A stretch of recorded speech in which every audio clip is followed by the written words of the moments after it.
tout le monde a parlé de l'ouverture du procès historique de l'ancien chef de l'État, Joseph Kabila. Judiciaire ouverte à charge de Joseph Kabila Kabange, né à Ouabora le 4 juin 1951, fils de Laurent Désiré Kabila décédé et de Sifa Marania en vie, originaire de la province du Molomami, études faites, doctorant en relations internationales à l'université de Johannesburg en Afrique du Sud, profession sénateur à vie, état civil marié à Madame Olive Lembe Sinta Kabila, plus 2 enfants.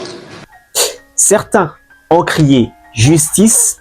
La justice ne négocie pas, elle ne dialogue pas. Et les réseaux sociaux se sont enflammés.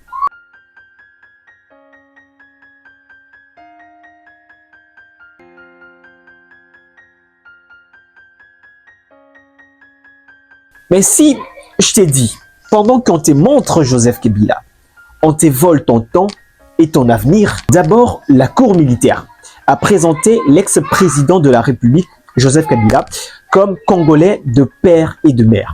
Cela remet en question, bien sûr, le propos tenu dans le passé par le ministre des Transports, Jean-Pierre Bemba.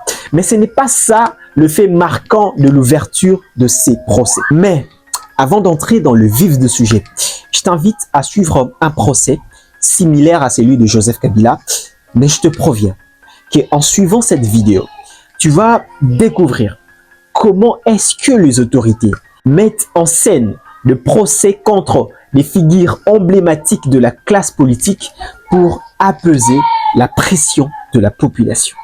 Nous sommes à la mi-décembre 2018. Des milliers de manifestants envahissent les rues de plusieurs villes soudanaises. En cause, la flambée du prix du pain. Tous manifestent contre l'inflation, les pénuries de nourriture et d'essence. Les slogans se dirigent rapidement contre Omar el-Béchir, qui dirige le pays depuis un coup d'état militaire 30 ans plus tôt. Pour museler l'opposition, Omar el-Béchir déclare l'état d'urgence, mais le 11 avril 2019, il est renversé par l'armée.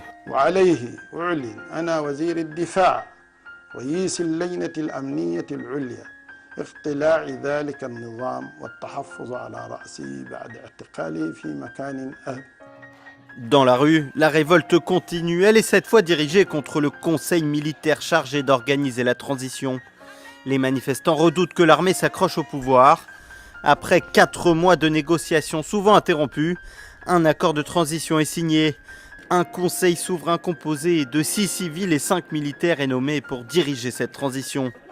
Omar el-Béchir est pendant tout ce temps emprisonné et à partir de ce mardi, il sera jugé pour son coup d'état de 1989. Nous avons ici un procès où, après le coup d'état militaire, les militaires ont décidé de rester au pouvoir sans organiser la transition. Et cette fois-ci, la population soudanaise s'est levée. Cette fois-ci, ce n'était pas contre pour dénoncer l'inflation, soit la crise économique, mais cette fois-ci, c'était pour dénoncer ceux qui les avaient libérés. Donc, les militaires qui ne voulaient pas organiser la transition. Dans la rue, la révolte continue. Elle est cette fois dirigée contre le conseil militaire chargé d'organiser la transition.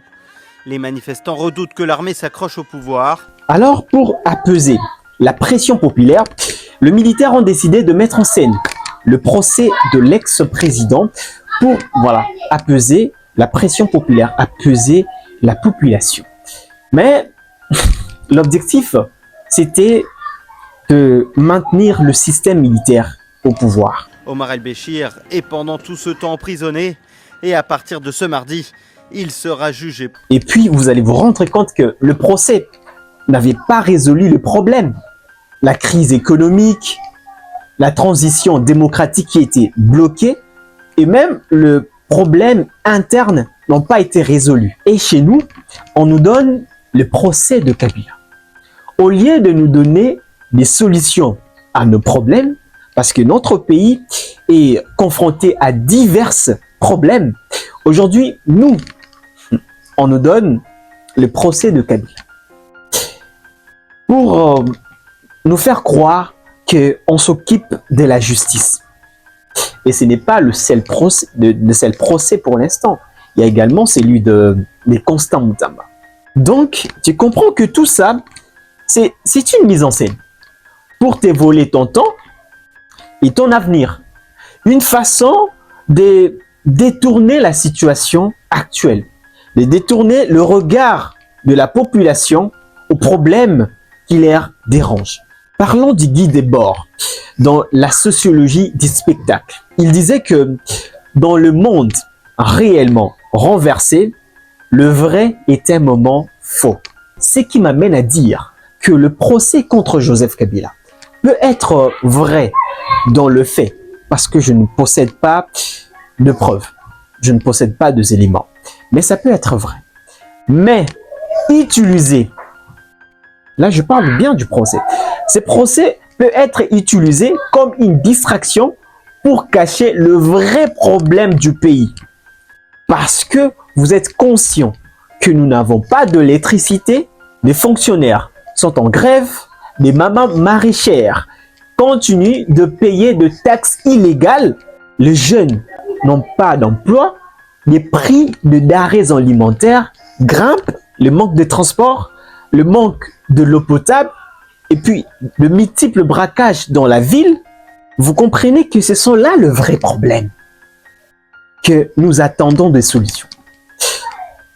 Les procès de Kabila. Pourquoi je dis que c'est comme un spectacle politique? En ramenant Joseph Kabila devant la justice, les pouvoirs en place, c'est que moi je constate, les pouvoirs en place cherchent à offrir un spectacle pour attirer l'attention du peuple, tout en donnant l'impression d'une rupture avec le passé, donc les 18 ans de Kabila, et à exprimer, donc là je parle bien du pouvoir en place, et à exprimer son engagement contre l'impunité, au regard de faits qui sont reprochés à l'ex-président Joseph Kabila. Mais selon Debord, ces spectacles peuvent être instrumentalisés pour occulter les échecs actuels. Là, ce sont les dessous des cartes que personne te dira. Pendant que plus de 70% des Congolais survivent avec moins de 2 $ par jour, une élite gavée de privilèges mène la grande vie. Jet privé, villa à l'étranger, salaire obscène, hôtel 5 étoiles, cortège de voitures de luxe. Ce n'est plus un train de vie, c'est une insulte à la misère. Pire encore, les budgets destinés au peuple sont détournés, siphonnés, confisqués. Bienvenue en République démocratique du Congo, où l'État vit au-dessus de ses moyens, sur le dos d'une population abandonnée.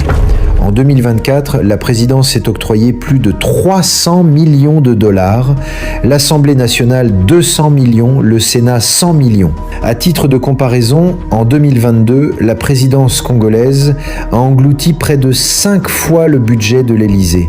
522 millions contre 113 pour la République française. Et pendant ce temps, des hôpitaux sans médicaments, des enseignants sans salaire, une agriculture sans moyens, des routes sans asphalte et une population sans pain. L'État soigne son image, mais pas ses citoyens. Les ministères tournent à vide, sauf quand il s'agit de voyager ou de s'enrichir avec des jetons de présence à des millions de $. Qui contrôle? Personne. Pourquoi? Parce que tout le monde se sert. En réalité, ce n'est pas le procès qui est faux, mais son instrumentalisation médiatique et politique qui les rend faux dans les spectacles pour distraire et maintenir l'illusion du changement. Souvenez-vous, en 2020, pendant le procès 100 jours, avec Vital Kamerhe devant la barre, pendant que la population avait consacré toute son attention à ce procès, de l'autre côté, il y avait un ministre de la Santé qui détournait l'argent de Covid-19. Vous vous en souvenez, j'espère. 300 millions de $ destinés au Covid, 19 détournés. Je ne dis pas que Kabila ne peut pas rendre des comptes. Non, je ne dis pas ça. Mais au lieu de scénariser la justice, trouver des solutions aux vrais problèmes des Congolais. Le peuple ne mange pas le procès. Le peuple mange du pain. Le peuple a besoin de la paix. Le peuple veut voir ses enfants, ses dirigeants réunir autour d'une même table pour dialoguer et discuter afin d'assurer l'avenir de générations futures. Mais si on reste sur le procès, ça restera que des spectacles. Nous devons nous concentrer sur les priorités. On a eu de procès qui n'ont rien apporté. Donc, on doit nous focaliser sur l'essentiel au lieu d'assister à ces spectacles. On n'en a pas besoin. C'est pitié.